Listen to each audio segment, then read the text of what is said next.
दोस्तों, welcome to my YouTube channel.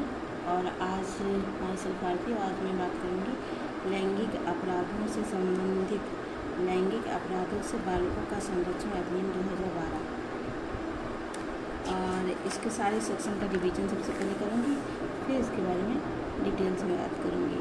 जैसे कि सेक्शन में जो है टोटल ये सेक्शन, इसके सेक्शन में जो है टोटल सेक्शन है 46, चैप्टर है 9, सेक्शन है 46 और जो है इस एक्ट का जो है 2012 का, और इसका जो है हुआ था 19 जून 2012 को ये एक्ट आया था और 15 नवंबर को ये लागू हुआ था।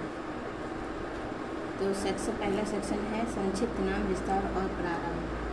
सेक्शन 1 में कहा गया है कि इस एक्ट का संक्षिप्त नाम क्या होगा, विस्तार और प्रारंभ। सेक्शन 2 में है परिभाषाओं के बारे में बताया गया है।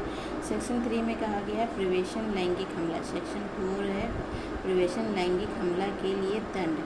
सेक्शन 5 है गुरुतर प्रवेशन लैंगिक हमला। सेक्शन 6 है गुरुतर प्रवेशन लैंगिक हमले के लिए दंड।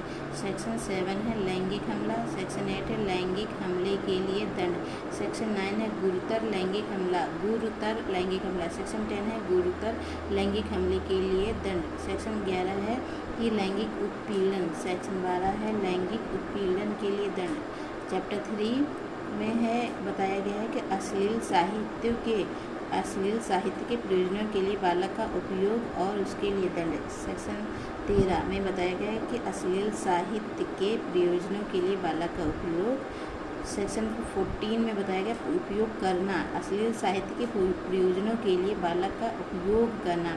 सेक्शन 15 कहता है कि बालक को अंतर्ग्रस्त करने वाले अश्लील साहित्य के भंडारण के लिए दंड। सेक्शन 16 कहता है, चैप्टर 4 है जिसमें जो है 3 सेक्शन है 16, 17, 18। इसमें चैप्टर 4 में बताया गया कि दुष्प्रेरण और किसी अपराध को कारित करने का प्रयास करना। इसके अंतर्गत 3 सेक्शन है। सेक्शन 16 में कहा गया है कि किसी अपराध का दुष्प्रेरण। सेक्शन 17 दुष्प्रेरण के लिए दंड। सेक्शन 18 है किसी अपराध को कारित करने के प्रयास के लिए दंड। उसके बाद है चैप्टर 5 मामलों की रिपोर्ट करने के लिए प्रक्रिया क्या होगी। तो इसके अंदर जो है 5 सेक्शन बताए गए।